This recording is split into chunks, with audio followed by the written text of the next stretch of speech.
So this brother right here, 𝗖𝗂𝗁, he made something called the 12 tribes chart.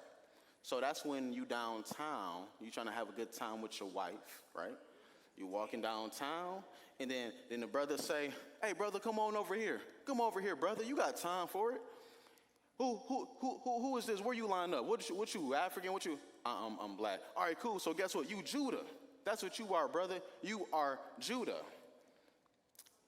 Okay, cool. I'm Judah. All right, what does that mean? That means you the true Israelites. All right, cool. All right.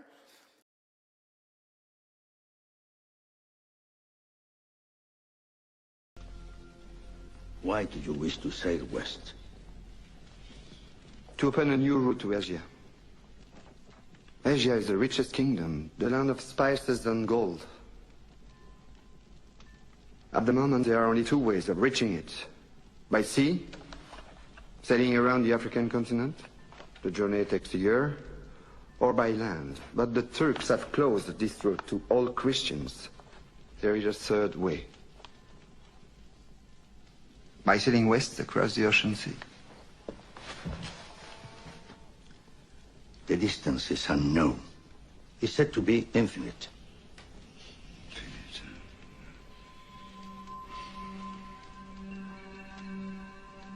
Superstition.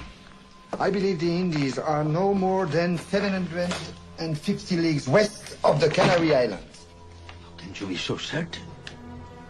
The calculations of Toscanelli, Marin de Tir, Esdras. Esdras is a Jew. So what's worse? 2 minutes, and already you're a dead man. For telling the truth? Yes. We are burning people for less. Is made up of 606 feet, 606 feet, 606 feet, 606 feet. 606. It's made up of stades, exactly the same. Now, if that's not interesting enough, look at the angle of the Great Pyramid of Giza. If you take the angle of the Great Pyramid of Giza, the slope is 51.8 degrees. Let's go back to the earthworks. If you measure the line that goes straight through the center of the structure, right here, and then you go true north, it's 51.8 degrees. That angle is exactly the same angle as the pyramids of Giza. It is the same math, the same calculations as ancient Egyptians. Let me show you one more connection. In 1860, David 𝗬旰𝘁, he's a guy who surveyed the Newark earthworks. He was digging into a mound near those earthworks, and he found a wooden coffin made of oak. They opened up the coffin and found a skeleton of a man holding a little box. It was about 8.10 inches in size. The box had been cemented shut here. This, by the way, is sitting in Ohio. Well, he opened up the box and he found a little man inside, a little black stone. They took it to scholars and they looked at it.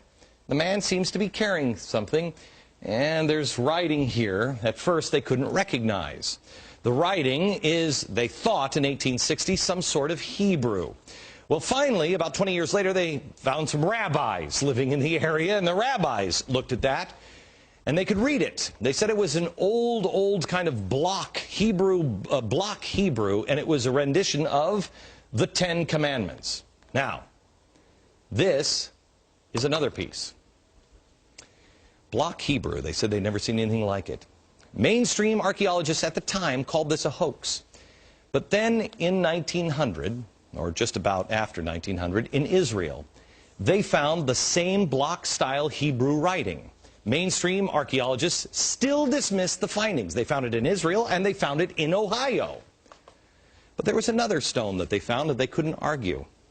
This is the Bat Creek stone.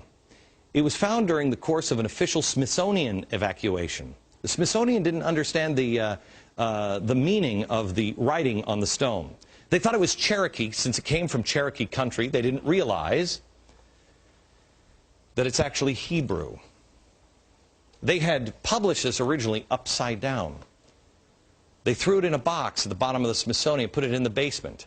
Many years later, a scholar took it out of the box, looked at it, and went, oh my gosh, it's upside down.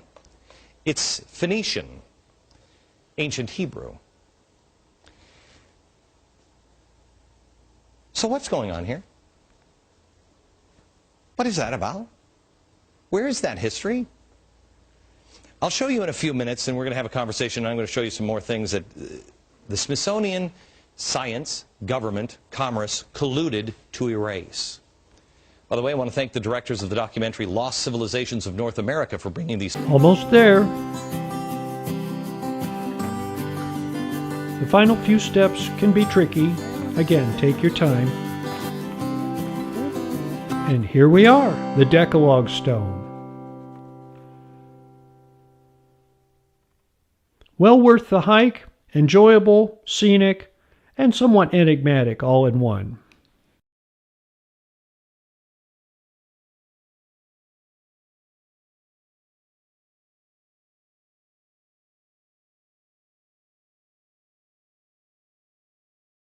Now you have other brothers who believes in something called 𝗧𝗵𝗶𝘀, which was started by 𝗖𝗂𝗁.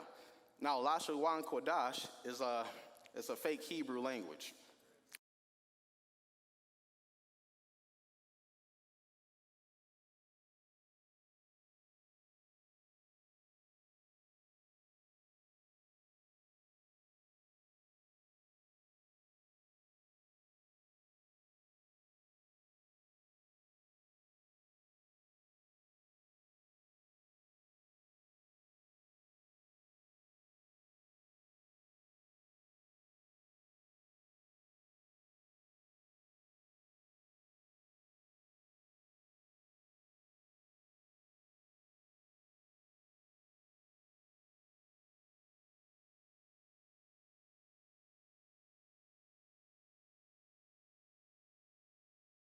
So basically, for example, you would say Yeshua, right?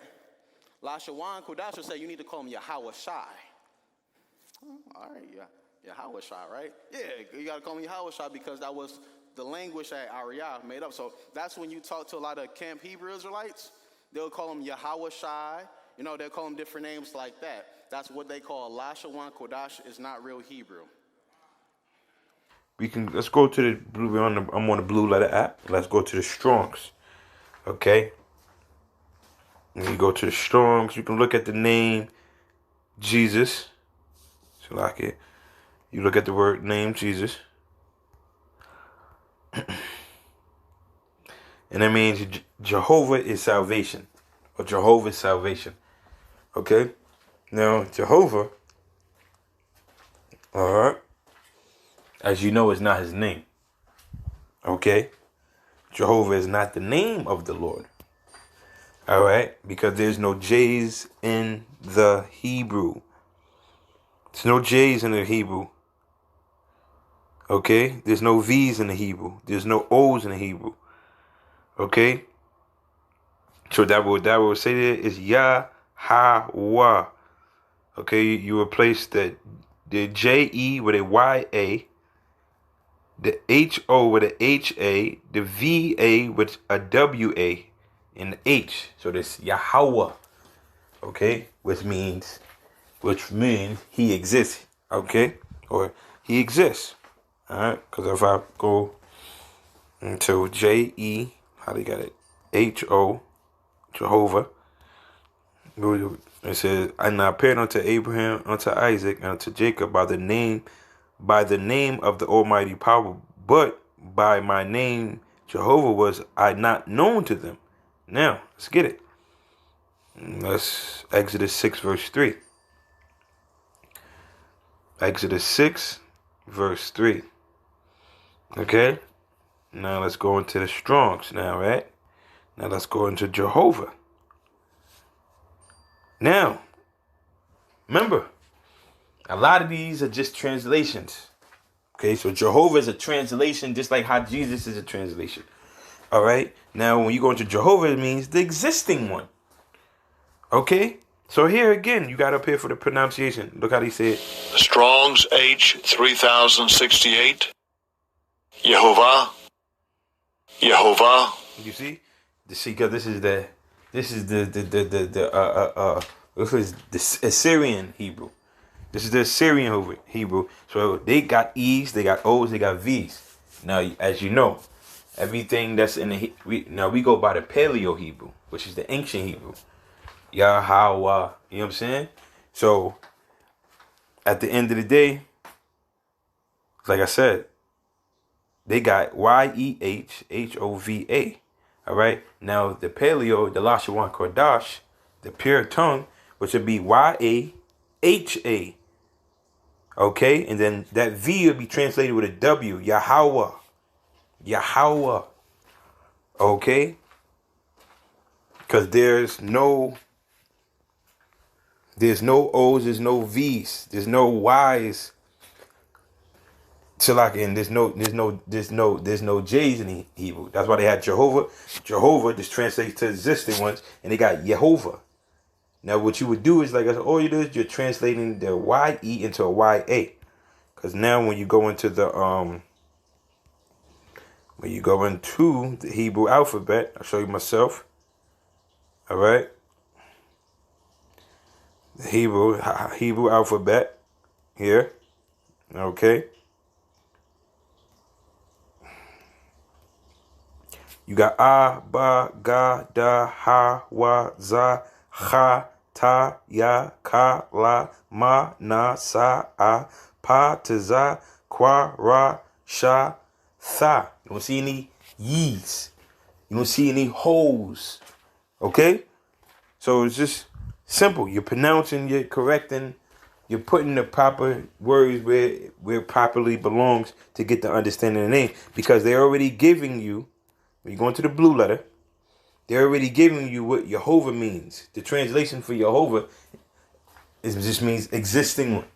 But as you know, the name is not Yehovah, it's Yahweh, which means he exists. That's why when Paul spoke to the children of Israel, he said, what should I tell them that your name is? He said, tell them that I am that I am. So now if I sit there and tell you my name is, you know what I'm saying? Now you'll go and tell the next person his name is. Okay, so and so, so and so. So basically all of this, Yah means he.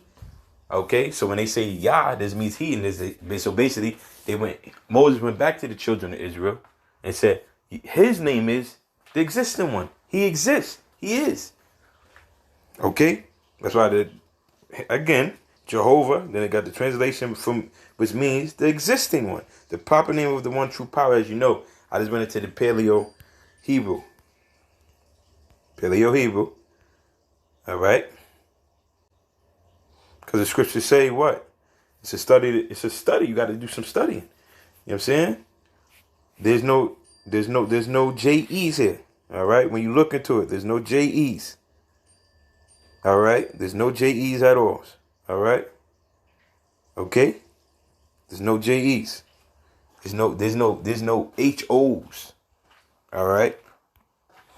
In the blue letter. So now you go in there, see the existing one. That means Yahweh. So Jehovah. Okay, how do you translate the existing one into the 𝗧𝗵𝗶𝘀? By saying Yahweh. Not Jehovah, Yahweh. See how I got YE here? And then you go to the New Testament, it's JE? No, it's Yahweh. That's the existing one. The existing one means Yahweh. Now, okay, go back to Matthew's. That was first chapter, verse 21. Again. Okay. It says, Matthew 1:21, it says, she shall bring forth a son, and thou shalt call his name Jesus, for he shall save his people from their sins. So the word Jesus just means to save people, to save his people, which you'll break that down just basically saying salvation. That's why you go and click on Jesus. The Strong's there is what? Translation is Yahweh is salvation. Now, you know, we just went into the Hebrew characters, the Hebrew alphabet. There's no JEs, there's no HOs, and there's no VAs. So with there, that again, it'll be Jesus means that'll be 𝗕𝗏𝗁.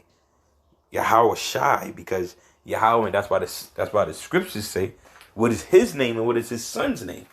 Now, the names are similar, but they have a slight difference. Okay? 𝗕𝗏𝗁. Okay? That's how you would pronounce the name for so-called, as you would say, Jesus. Okay? All right? is salvation. Well, Jesus just basically in transliteration just means salvation. That's all it really means. It just means salvation. That's all it really means, salvation. Okay, but he is the deliverer. So when you say that he is the deliverer in the Hebrew, you would say 𝗖𝗂𝘁. 𝗖𝗂𝘁, which means he delivers. Yah means he, 𝗖𝗂𝘁.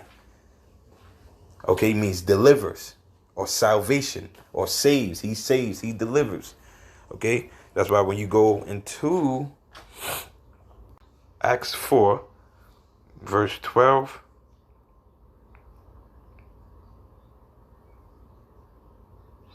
Alright, and you can start in verse, I can start at verse 10, and it says, be it known unto you all, and to all the people of Israel, that by the name of Jesus Christ of Nazareth, which means 𝗖𝗂𝘁, and then Christ just basically means to anoint. Okay, so that was going to 𝗕𝗫. Okay, to anoint, to be anointed. Okay, you know, yeah, to anoint, that just means 𝗕𝗫. Of Nazareth, who ye crucified, whom God raised from the dead, even by him doth this man stand here before you whole. This is the stone which was set at naught of your builders, which has become the head of the corner. Neither is there salvation in any other, for there is none other name under heaven given amongst men whereby we must be saved. Right, and the name that we're saved from is not Jesus Christ.